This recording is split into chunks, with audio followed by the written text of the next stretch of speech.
Hi guys. Tonight I am videoing for tomorrow's lesson or assignment that you have. It is Wednesday, March 18th. So you'll go into your Google Classroom and you'll choose Miss Brandsetter posted the assignment for Wednesday, March 18th. You'll open that and you'll go to the instructions where you will see several different things. One is video that Miss Brandsetter posted of some really fun videos that she posted to review the parts of an explanatory or informative essay, thinking about the songs that we've done in class before. So please watch those to help you remember the different parts that you need to have. Then you'll also see a PDF of the Ford and Nixon articles that we read before we went on this extended break. You should have 2-column notes for those articles as well. But if you don't have those or you don't remember reading those, open the PDF, read the articles, make 2-column notes again to help you. Remember, we are looking at how Ford and Nixon how they have a shared purpose in their speeches and comparing the way that each develops its purpose. So as you read, think about what their purpose is and what they're talking about, what they both talk about to develop that purpose. And remember, we talked about author's purpose is to persuade, inform, express, or entertain. And these are speeches, so we emphasize this is probably going to be to inform or persuade about something. And then the last thing you have for tomorrow is a Google Doc that you will work in. And this is actually what you're going to do March 18th through the 20th. But tomorrow's assignment is to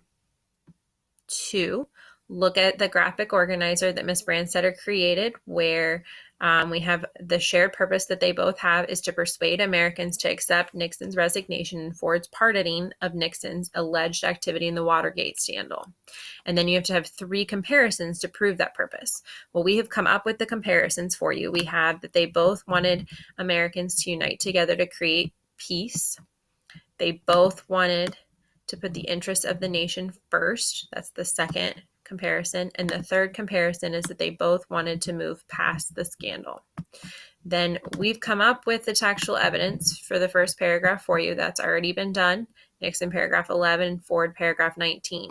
You are then going to go back into those articles that are here for you, or you might even have a hard copy from class if you brought your stuff home with you.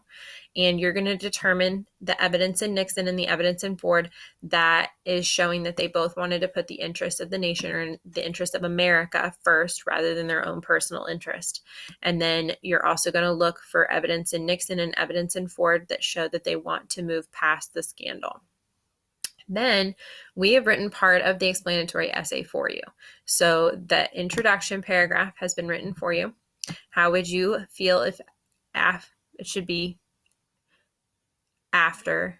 Oh, that is after. I'm sorry. On the struggle bus here at 8:30 tonight. How would you feel if after years of distrust from the government, you were told the President of the United States had lied to you while his successor is telling you that he will not be charged? This example shows what happened in the 1970s when Nixon resigned from office and Ford pardoned him. Overall, when Nixon and Ford addressed the public about the resignation and pardoning of Nixon, they both shared the purpose of persuading Americans to accept it. So we've got our thesis right here, and we introduce that topic with a hook and a transition statement.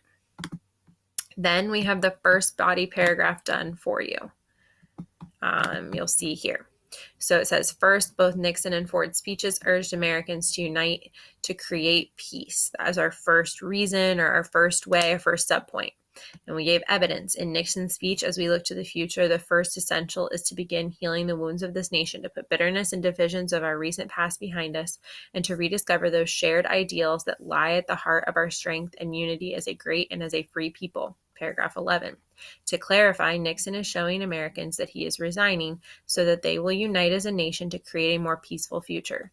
Similarly, Ford states, During this long delay of potential litigation, ugly passions would again be aroused, and our people would again be polarized in their opinions. Paragraph 19.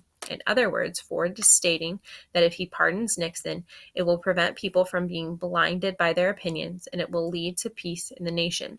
To summarize, Nixon and Ford's speeches were all about bringing American people together. Then you are going to actually type here your second body paragraph for this essay. So you're going to use the same setup: a topic sentence using a transition, a sentence starter for textual evidence, an explanation, a sentence starter for Ford's textual evidence, an explanation, and a conclusion sentence, all for what you come up with in your planner. If I can get it to scroll. All for what you come up with in your planner for reason number 2. They both wanted to put the interests of the nation first. Nixon paragraph blank and Ford paragraph blank. That is what you need to do for tomorrow. And it tells you that in this little explanation for you. That is tomorrow. I will talk to you on Thursday. Have a great